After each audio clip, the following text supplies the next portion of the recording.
tardes a todos. 28 de octubre del 2020, estamos este día miércoles, un día muy feo en la ciudad de Rosario, también con bastante fríos, 13 grados la temperatura en estos momentos, con mucho viento en la ciudad, como habíamos dicho, un día gris, con lluvias también, y bueno, con mucho viento, así que si hay que salir, hay que abrigarse en el día de hoy. Hoy también tenemos muchísimo contenido de nuestros compañeros y bueno, vamos a presentarlos rápidamente. Maxi Durán, por un lado también con deportes, después Lucila de los Santos con información general y Nicolás Simovich también con un poco de información de actualidad, y también desde este espacio le mandamos un saludo a nuestro compañero Silvio que no pudo estar en el día de hoy. Les recordamos nuestras redes sociales, @quesearadio, tanto en Twitter como en Instagram. Yo soy Lara Quenzler y estás escuchando Que Seas Lo Que Dios Quiera.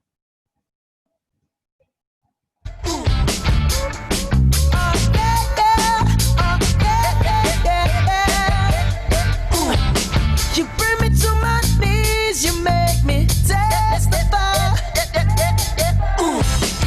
You can make a sinner change his ways. Open up your gates, 'cause I can't wait to see the light. Y bueno, arrancamos formalmente Que Sea Lo Que Dios Quiera en estos momentos para ampliar un poco de los temas del día de hoy, y uno tiene que ver con lo que viene dejando la pandemia desde que empezó, digamos, en nuestro país, que fue a partir de marzo. En esos momentos mucha gente empezó a quedarse sin trabajos algunos, o había gente que trabajaba en negros, como suele pasar en la Argentina, que es muy conocido el trabajo en negro. Entonces muchas personas no pudieron recibir sus pagos, lo que es su sueldo. Muchos de ellos también tuvieron que empezar a ver cómo se arreglaban para poder subsistir en estos momentos, y sobre todo también en estos momentos desde marzo, y fue allí cuando también se empezó a ver mucho en las redes sociales sobre lo que eran los emprendimientos, la gente que vendía productos a través de las redes sociales, y eso se incrementó muchísimo cuando empezó la pandemia. Entonces nosotros hablamos con Valentina Ríos, que es integrante del Club de Emprendedores de Rosario, y esto era lo que nos decía. Sí, que la gente empezó a emprender por una cuestión de que hubo rubros de trabajo que por la pandemia estuvieron completamente parados. Muchas personas que, por ejemplo, no sé, eran plomeros, eran gasistas, eran albañiles, mismos estudiantes que estaban acá en Rosario y sin la posibilidad de volver, tuvieron que como encontrar esa changa para poder, no sé si vivir del emprendimiento, pero como tener un ingreso extra para poder solventarlo. Eso sí lo vi mucho, vi muchísimo, tanto en Twitter como en Facebook, en Instagram, un montón de emprendimientos. Dividir el tema de los emprendimientos que son productos y servicios. Yo creo que hubo una gran incrementación en emprendimientos que vendían productos, porque bueno, se crearon un montón. Claro. Qué sé yo, la cantidad de conocidos que tengo que se largaron a hacer milanesas, hamburguesas, lo que se te ocurra. Y después, en cuanto a emprendimientos de servicio, ellos tuvieron una gran incrementación, pero de ese emprendimiento que ya tenían. Por ejemplo, nosotros trabajamos con muchos profesionales en el área de marketing, de la comunicación, de las consultorías, de, no sé, por ejemplo, asesoramientos. Esos crecieron muchísimo en la pandemia, muchísimos, porque nos pasó por ahí de emprendimientos que vendían productos que no estaban en redes sociales, que estaban muy flojos en cuestiones de marketing, que no tenían ni idea. O sea, esa consulta apenas arranca fue la que, después de financiamiento, fue las que más tuvimos, en el sentido de cómo podemos hacer para incrementar las ventas en nuestras redes. Bueno, eso era un poco de lo que nos decía Valentina Ríos, integrante del Club de Emprendedores Rosario, que el Club de Emprendedores Rosario es una asociación, digamos, de la municipalidad en estos momentos, donde ayudan a la persona que quiere tener un emprendimiento, como bien decía, a poder potenciarlo de alguna forma. Como bien decía ella también, que se incrementaron estos emprendimientos durante la cuarentena para que las personas pudieran tener un ingreso extra de lo que es el salario laboral, digamos. Entonces muchas personas empezaron a poner como tiendas de ropa o de comida, por ejemplo, o también muchos servicios que es lo que también va a decir a continuación Valentina. Pero también los datos de una encuesta desarrollada por la Asociación de Emprendedores Argentina, que fue respondida por 205 emprendedores, arrojó que 158 de los cuales el 70% utilizan canales digitales para vender este tipo de productos que ellos mismos venden y compran por valor mayorista. El 89% menciona con las redes sociales como WhatsApp, Facebook e Instagram para las ventas, el 22% Mercado Libre, y el otro 22% plataformas de comercio electrónico como Tienda Nube, Wix o Shopify, que también son algunas de las páginas más conocidas. Ahora también vamos a escuchar a Valentina, que nos decía también sobre el incremento de esto de los emprendimientos. De distintos emprendimientos a partir de las redes sociales fue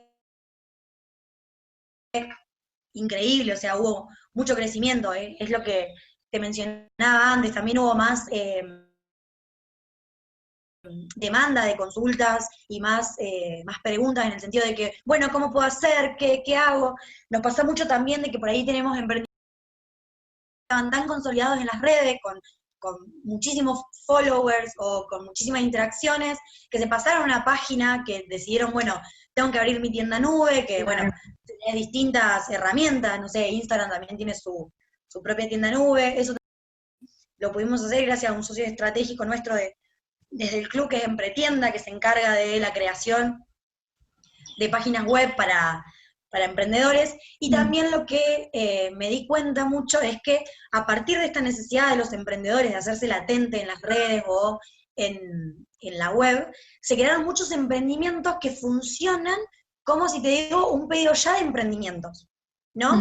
Hoy en día existen alrededor de, me parece que, por lo menos desde mi conocimiento, creo que son 2 las plataformas que se crearon, una es Pensy, que son unos chicos de Buenos Aires, que lo que hacen ellos es, te venden un espacio en la web donde vos cargas tu catálogo, obviamente tenés una suscripción gratuita y obviamente una suscripción más pro, donde podés cargar más catálogo y hacer un poco más de cosas, que lo que hicieron es, ellos crearon un espacio en la red donde cada emprendedor podía cargar su stock y así se vendía.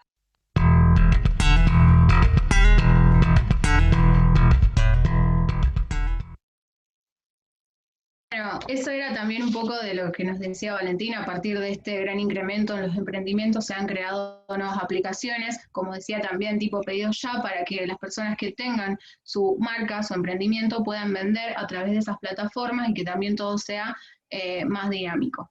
Eso fue también la información por el día de hoy. Nosotros ahora vamos a pedir una cortinita rápida y volvemos con más información con Lucila de los Santos. You don't know it, but you're fine, so fine, fine, so fine. Ooh, oh, oh, girl, I'm gonna show you when you're mine, oh mine, mine, oh mine. Treasure, that is what you are. Honey, you're my golden star. You can make my wish come true.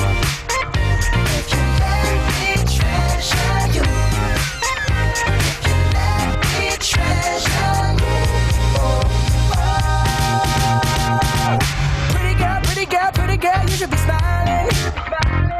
A girl like you should never look so. 13 grados en la ciudad de Rosario en estos momentos, fresco también. Para los que tengan que salir a la noche, recomendamos salir con abrigos porque está haciendo bastante frío y también mucho viento en la ciudad. Les recordamos nuestras redes sociales a quienes nos hayan escuchado, @QSEARadio, tanto en Twitter como en Instagram. También vamos a estar publicando la información que venimos comentando el día de hoy. Nosotros ahora pasamos con Lucila de los Santos. Hola Lara, ¿cómo estás? ¿Cómo estás, Lucila? ¿Qué nos vas a contar hoy? Hoy, bueno, teniendo en cuenta que es el último programa, quiero hablar de mi director de cine favorito, que es Pedro Almodóvar. Y les voy a hablar de 3 películas, porque obviamente sería imposible abarcar toda su filmografía. Tiene más de 20 películas. Y bueno, vamos a hablar un poco de la historia de él. Fue uno de las caras más importantes y reconocidas de la movida madrileña. Ahí participaba como actor y músico. Y en ese momento también empezó a explorar su faceta como escritor, donde contaba experiencias homosexuales, que fue pionero en ese sentido, y siempre rompiendo con los esquemas, con un estilo particularmente original que me encanta, y bueno, siempre visibilizó el colectivo LGBT en sus películas y también el colectivo de las mujeres, siempre desde sus comienzos. Bueno, vamos a hablar de la primera película que seleccioné, que es Mujeres al borde de un ataque de nervios, y fue una, primero que se estrenó a fines de los 80, estuvo nominada a los Oscar también, y es un clásico de Almodóvar. Con esta película se consagró, con otra también, pero bueno, esta fue una también. Y bueno, contándoles un poco la historia de esta película, se centra en una ruptura amorosa y trata de cómo la protagonista va entendiendo durante la película que no necesita a este hombre en cuestión. Y a su vez se van entrelazando distintas historias donde las mujeres, porque todos las protagonistas son mujeres, hay varias protagonistas, y tienen conflictos similares. A Pepa, que es la principal, se llama Pepa ella. Y bueno, en esta película está muy presente el feminismo y se da mucho la sororidad, se nota mucho la sororidad entre ellas, y eso es muy importante. Es Está bueno genial. hablar también de las mujeres desde hace tiempo, ¿no? Darles un espacio en tiempos anteriores. Claro, imagínate que tiene casi 30 años esta película y parece súper actual, es genial, así que se la súper recomiendo. Y bueno, vamos a la segunda película, que es Vamos. Todo sobre mi madre.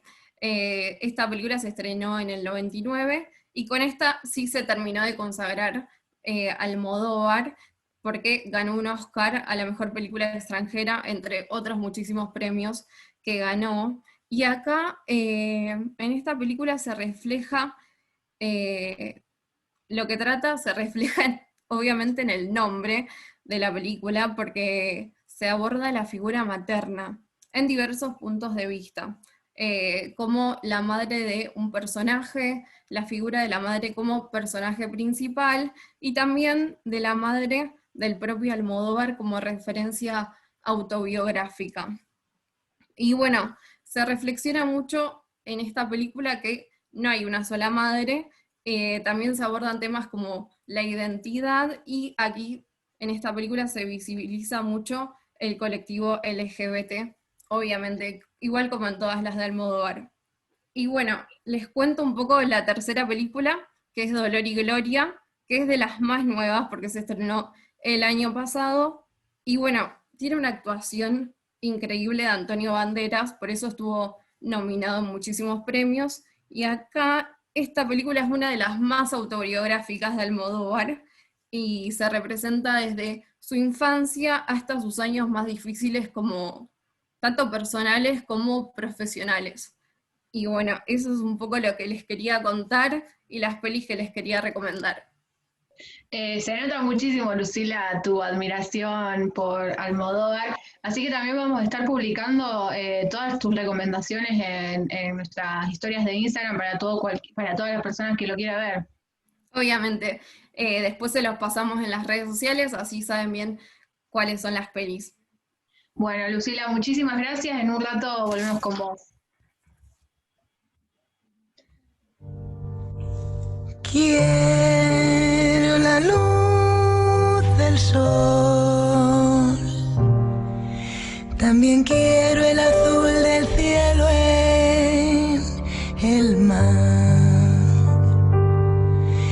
Quiero un mar sin fin para no te... Bueno, volvemos que sea lo que Dios quiera. Y en estos momentos también estamos viendo que se está despejando un poco el día, está empezando a salir el sol, de igual forma la temperatura sigue siendo la misma y va a seguir haciendo frío por el resto de la semana. Nosotros ahora pasamos a lo que tiene que ver con los deportes con nuestro compañero Maxi Durán. Hola Lara, bueno, hola para todos. Sí, Maxi, decime qué tenés para hoy. ¿Puede ser del ascenso? Sí, bueno, para hablar un poco de la actualidad y el tema Central Córdoba, de Rosario, de acá de la ciudad, en lo cual hay varias informaciones al respecto al club, tanto nivel deportivo como lo institucional. Ujú. Por un lado, por el lado deportivo, eh, un plantel nuevo, se está armando un plantel nuevo, ya que muchos jugadores terminaron su contrato del 30 de junio y por ende no decidieron continuar el club, aunque muchos de los que habían terminado su contrato, con el paso del tiempo se pudieron reunir con la comisión directiva y decidieron renovar su vínculo con el club. En el caso, como en el caso de Cristian Yasonia, el delantero, ex estudiante de Buenos Aires, Deportivo Morón, entre otros. Otro de los ex jugadores del club, como Juan Carlos Lescano, y entre otros, se está armando un plantel competitivo para lo que va a ser de cara al inicio de la primera C, en lo que la última información que tengo que va a incorporar a 3 jugadores, en lo cual son 3 jugadores de experiencia, entre ellos Ujú. Damián Ledesma, el ex jugador, ex defensor de Rosario Central, Independiente, entre otros, Juan Manuel Covelli, un delantero que tuvo un paso por Newell, por el año 2009, por ahí, y todo indicaría que llegaría al plantel.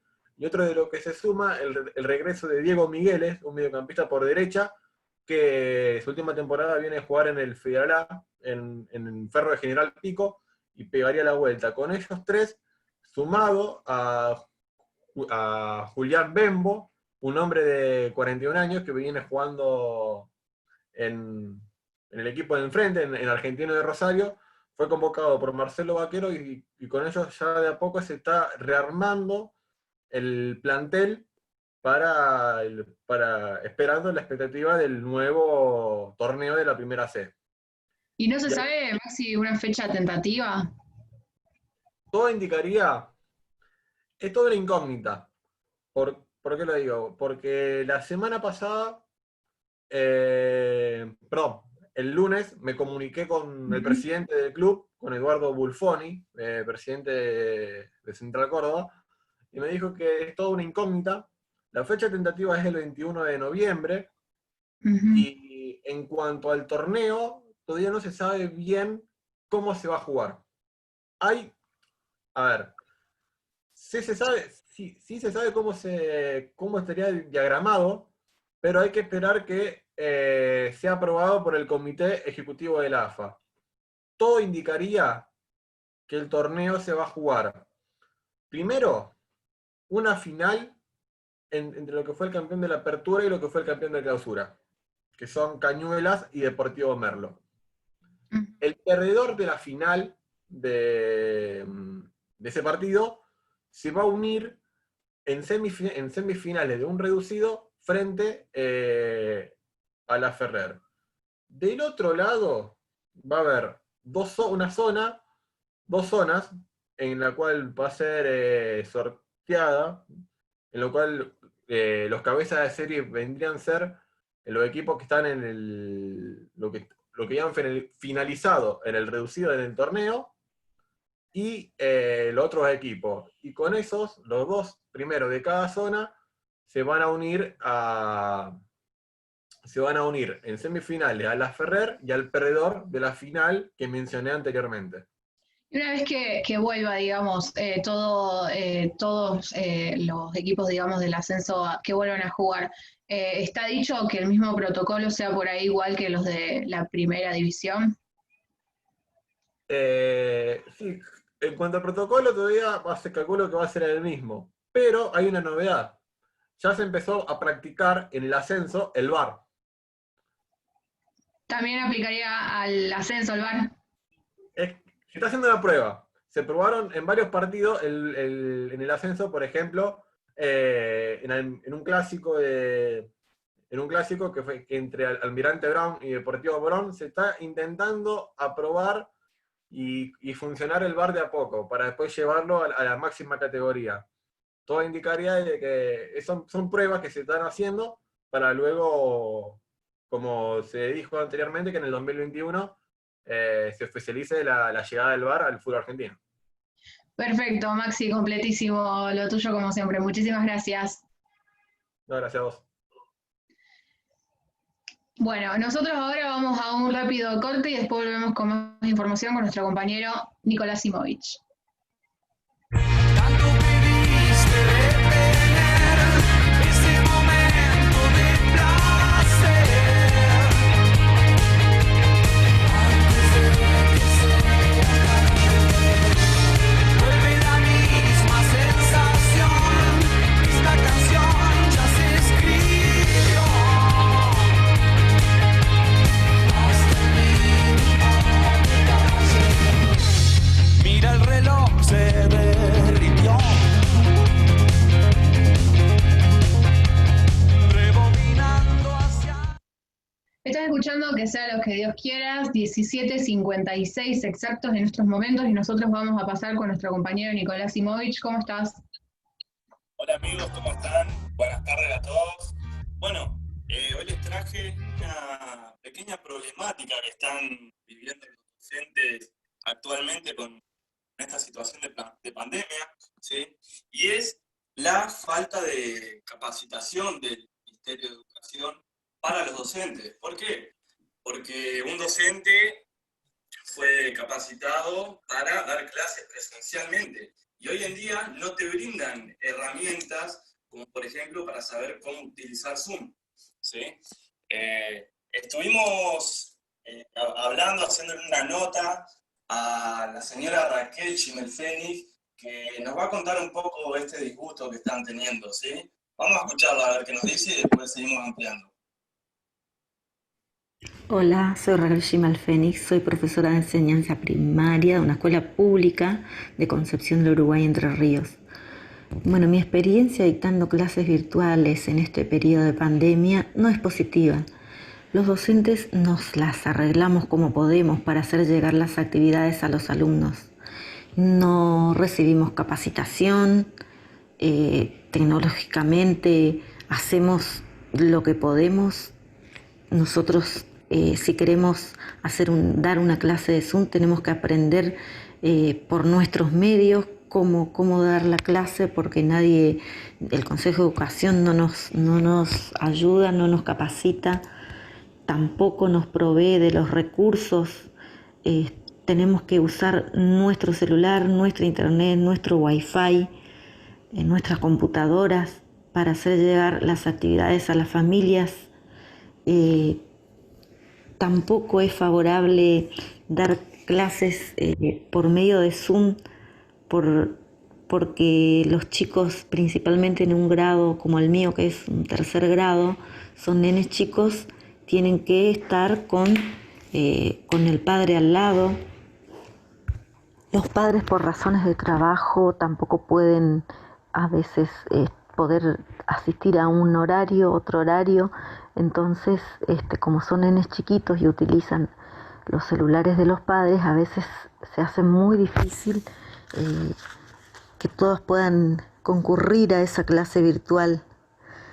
Aparte, no acatan reglas. Los chicos se ponen a jugar, a tocar los botones del celular, y no es favorable dar clases de esta manera.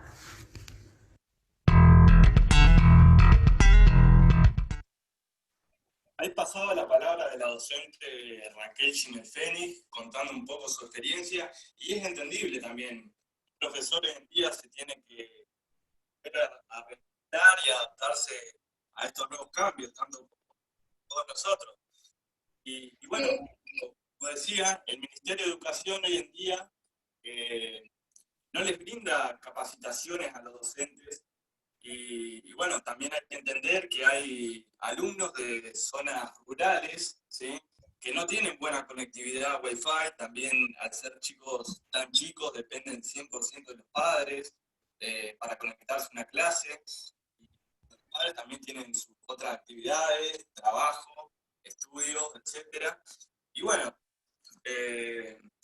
si bien hoy en día hay cursos virtuales para capacitarse en cuanto a la educación virtual, esos cursos son pagos y tienen que salir del bolsillo del maestro, ¿sí? Y el Estado obviamente no se hace cargo de eso, sabiendo que en Argentina el sueldo de un maestro ronda entre los 13.000 y 23.000 pesos, ¿sí? Sí, Básicamente se hace imposible. es una problemática también que abarca, digamos, a distintos rubros, porque hay muchas personas también que están con esta misma problemática de tener que trabajar desde sus hogares y pagar desde su bolsillo los servicios para poder practicar, digamos, ese trabajo. Totalmente, totalmente. Y algunos lugares, algunas casas no tienen lugares aptos para brindar ese tipo de información, ¿sí? Un espacio, ¿no es cierto? Y hoy en día, básicamente, los padres se convierten en profesores para ayudar a hacer las actividades a los chicos. Sí, como decía también la docente, hay muchos casos también en los que se ven que en este tipo de modalidad, digamos, de clases, debido a la pandemia, obviamente, la atención se desvía mucho más que en las aulas. Totalmente, totalmente. Sabiendo también que son niños muy chicos, de nivel primario, que básicamente es un despelote. Yo estuve en presencia de una clase virtual de una maestra y también era un despelote bárbaro, la verdad. Si a veces se nos hace difícil a nosotros, siendo más grandes, imagínense con chicos de primaria, ¿no es cierto? Bueno, Nico, muchísimas gracias por tu contenido también completísimo. Gracias, Lara. Nosotros ahora pasamos rápidamente con Lucila de Los Santos. ¿Qué nos vas a contar, Lucila? Les voy a hablar de Walter de Giusti, que para los que no lo conocen, fue uno de los asesinos rosarinos más conocidos y es considerado como un asesino relámpago. Bueno, Walter... antes voy a decir que, perdón, es importante saber que De Giusti estudió en la misma escuela que Fito Páez, ahí se conocieron y a los dos les gustaba la música, así que tenían eso en común. Recordemos que Fito Páez vivió todo ese tiempo durante la escuela secundaria con sus abuelas, que tenían el rol de madres postizas, porque es conocido que la madre de Fito Páez se murió cuando él era muy pequeño. Y bueno, la cadena de crímenes de Walter de Giusti comenzó el 31 de octubre de 1986, cuando él tenía 23 años. Ese día ingresó a una vivienda, el 31 de octubre ingresó a una vivienda de la ciudad y asesinó a golpes y puñaladas a 2 mujeres.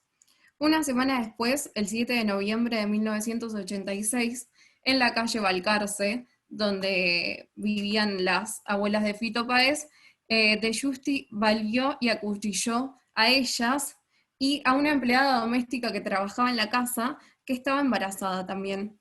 Y un mes después de todo eso, empezó a trabajar como agente de policía en la subcomisaría de Pueblo Ester. Bueno, casi un año después, la policía logró descifrar quién había cometido estos crímenes. Surgió porque una chica de la zona donde se habían cometido los crímenes tenía un collar que se dieron cuenta que era de una de las abuelas de Fito, y ella dijo que se lo había regalado su novio Walter. Al otro día allanaron la casa de Walter de Giusti y encontraron que había, creo que, un grabador que Fito Páez le había regalado a sus abuelas, así que bueno, ahí De Giusti fue condenado a cadena perpetua en la cárcel de Coronda. Luego de unos años, aproximadamente 10, le dieron prisión domiciliaria porque se había contagiado VIH en la cárcel, así que le dieron prisión domiciliaria, pero se comprobó que no la cumplía, porque siempre iba a un bar de la zona, de calle Balcarce también, y descubrieron eso, así que lo volvieron a ingresar a la cárcel unos días después, pero se murió, tuvo complicaciones y se murió en 1998 por complicaciones por el VIH.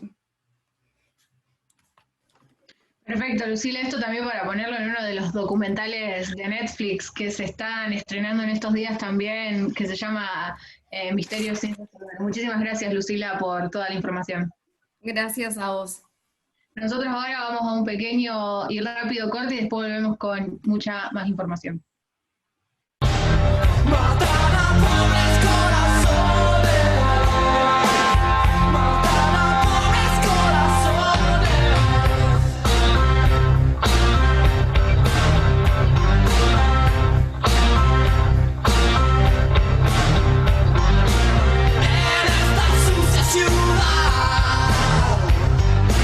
No hay que seguir ni parar.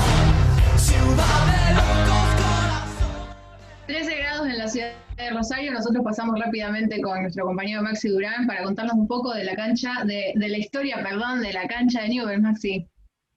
Y bueno, para contar un poco la historia del estadio de Newell's, en lo cual la primera cancha se hizo en 1905, en lo cual estaba situada en la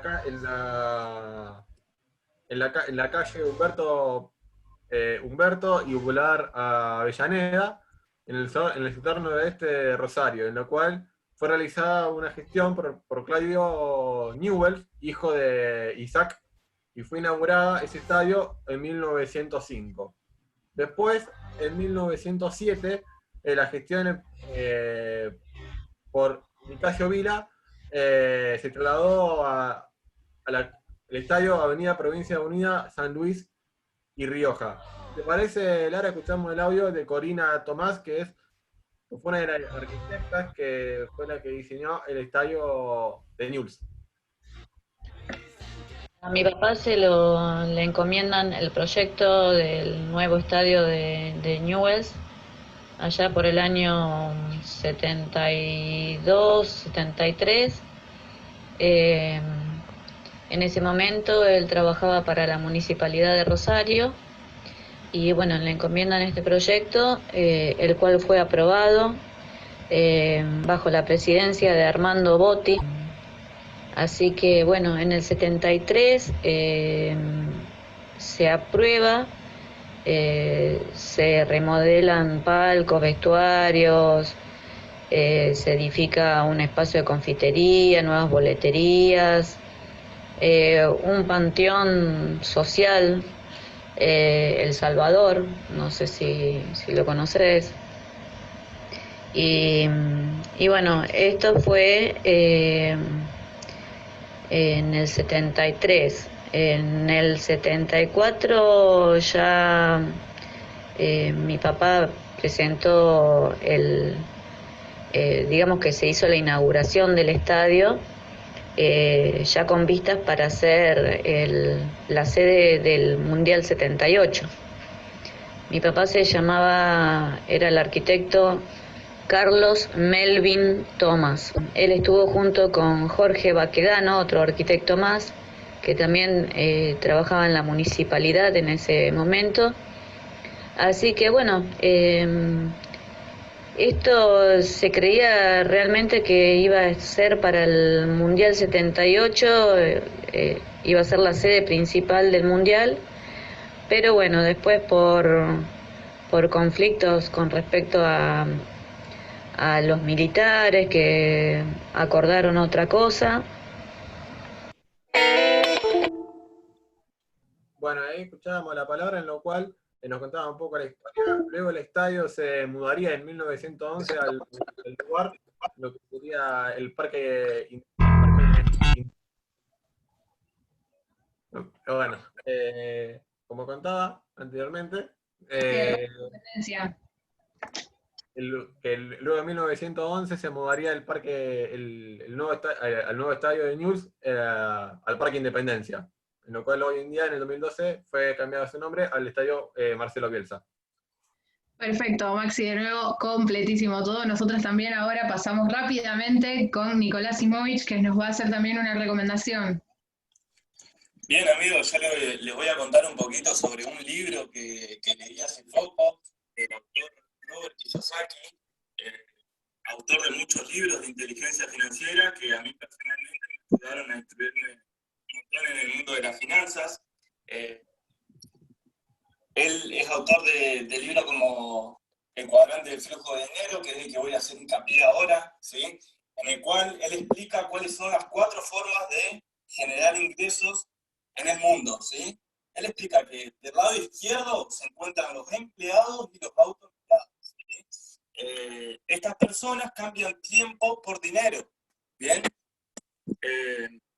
También se encuentra el 95% de la población y el 5% del ingreso mundial, ¿bien? Entonces, a nosotros en la escuela, en la facultad, en el terciario, nos enseñan a estar del lado izquierdo del cuadrado. No nos enseñan cómo generar ingresos del lado derecho. Que del lado derecho se encuentra el 5% de la población y el 95% del dinero mundial. ¿Bien? De ese lado derecho se encuentran los dueños de negocios y los inversionistas. Estas personas tienen tiempo y tienen dinero. ¿Por qué? Porque crean un sistema que genera ingresos sin que ellos estén presentes. Entonces, para hacerlo resumido, simplemente para estar del lado derecho hay que cambiar el tipo de información que recibimos. Y bueno, nos estamos quedando sin tiempo, me gustaría explayarme un poco más en esto, pero bueno.